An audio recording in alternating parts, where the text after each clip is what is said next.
Hey guys, what's up? It's Vampire Mike from SegaCityUniverse.com and GravesideEntertainment.com. So today I wanted to just talk about a game I really enjoyed. It's Zero Escape, Virtue's Last Reward, I believe it's called, is the full title, on the Vita, and it's also on the 3DS, I believe. So, let me go back down to my notes so I can see exactly what I wrote.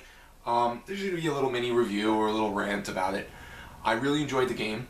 I think if you are into unique type titles or visual novels, a la Snatcher or maybe Cobra Space Adventure, things like that, you'll enjoy it. It's primarily the story. I'll basically touch upon it, but I don't want to go too much into it because I don't want to ruin anything. It's a very big mystery story, and thriller, I guess. You wake up in this elevator, stuck in this room with this young lady, and you don't know her. She doesn't know you, and there's puzzles. So every room has a puzzle.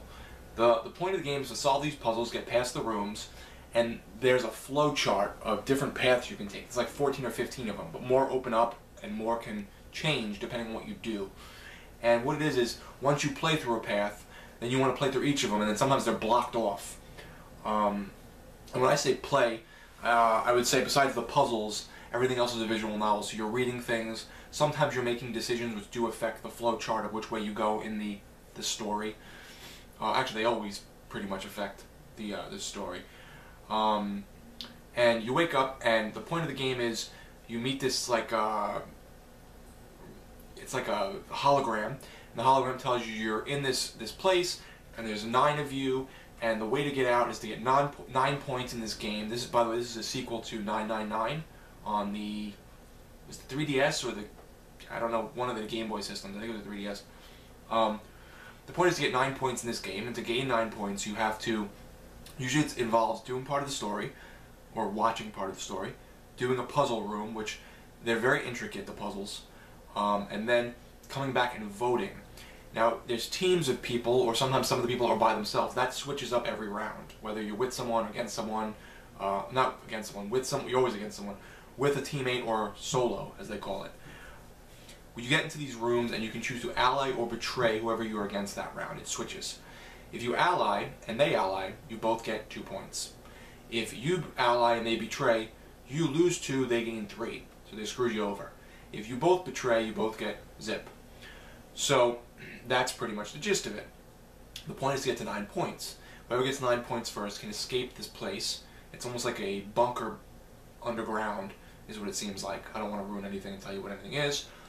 And this story starts to unfold. So certain endings have other characters escaping, some characters dying, certain characters turning, and you finding information about them. By the end of the game, you find out everyone's agenda, who everyone is, what everyone is, and who you trust, who's really a bad guy, stuff like that. The person running the game says that they're involved in the game and that you know them. So there's that. You don't know who the person running the game is.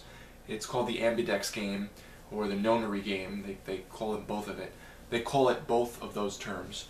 The puzzles are really good. If you like puzzle games and you like visual novels or stories like that develop, the puzzles are excellent.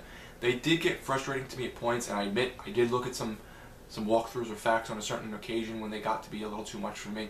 The puzzles involve using the touchscreen to move things and place things in certain areas depending on other information you've obtained. Some of it involves math and doing deductions or figuring information out. I didn't like the math puzzles as much. Those are the ones I used a little more of the walkthroughs and the facts on. I like the finding items and finding out where they go and putting them together and combining them to make something. So that was really interesting. The story's good. I had a friend who told me online, he has a great channel too. His channel is Atticus MJ. His name is Josh. He was telling me that the ending's going to blow my mind. It didn't blow my mind. I kind of pieced some or most of it together by 3/4 of the way through at one point. So at certain points in the game, you're able to, it's almost like each path you take is a different, like, holy shit, thriller kind of ending, and you find a little bit of information about each person, depending on the ending. Then there's some points that stop you, and they say, to be continued, and you can then continue those paths if you get more information from another path, and then have that information to change this path. So you're able to use information in other paths towards the path you then take now. So that's cool that the game changes. The game's very thought-provoking. The story's very thought-provoking, and it's intelligent and has some interesting ideas. It's a little convoluted for me. I felt like some of the elements in the story by the end, you're like, alright, I get it, I want to get to the ending. But once you finish it, it does open up 2 or 3 more paths that you can take that are in different areas of the time frame, and that's interesting that they added that. The game's pretty long. I think for me it was about 25 hours. I did use some walkthroughs, as I said, on a couple puzzles. So I would say there's an easy mode and a hard mode. I did the hard mode. You can collect these secret binders in the game that give you more information. Not so much on what you need to do in terms of the puzzles. They're really just background information, but it's still interesting. Or more information about the characters in general. Some of it's funny, some of it's like jokes about the characters. The game was about 25 hours. Some people are saying they get 40 to 50 hours out of it. I always had the feeling like I couldn't wait to pop it back in and get back into it. So every day I'd be like, oh man, I can't wait to sit back down and get back into Zero Escape and figure out who's going to do what, or who's going to turn on who, or why this person killed that person. So it's got that element to it that I haven't felt from a pretty long time in a game. I mean, like Alan Wake did that for me, and The Darkness 2 did that for me, and The Silent Hills did that for me especially. But when I was a kid, I remember like Suikoden, it was a big one for me, the RPG.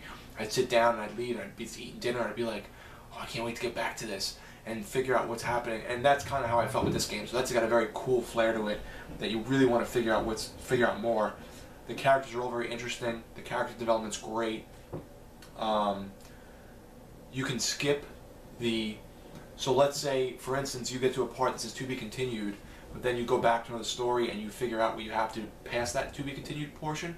You can skip everything you had done up until that part in any of the time frames. So if let's say there's 6 different time frames and you've done 3 of them and some of them overlap, you can then skip that portion that you've done and just push the button to run through that quickly, so you don't have to watch the whole thing or play the whole thing over again.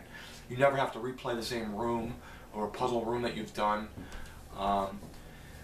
What else? I would say it's unique, and it's definitely a niche or a niche title. If you like visual novels, if you like puzzles, and if you like weird games, you'll dig it. It's a great game.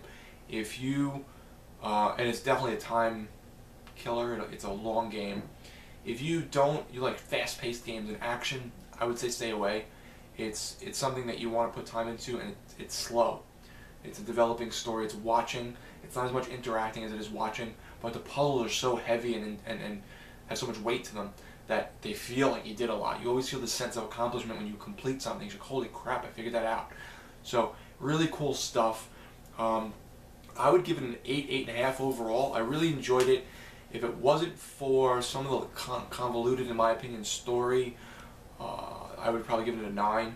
I loved it. I thought the puzzles were a little difficult. You can drop the puzzles to easy, but then you don't get a trophy for doing them on hard, so that's why I didn't do that. But the easy part, if you put them on easy, you're always in a room with other characters, and if you put them on easy, the other characters will start giving you hints.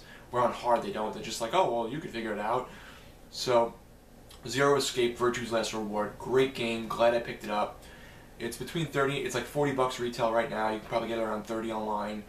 I'm sure people are going to start selling them now, because after you beat it completely, there's nothing left to do.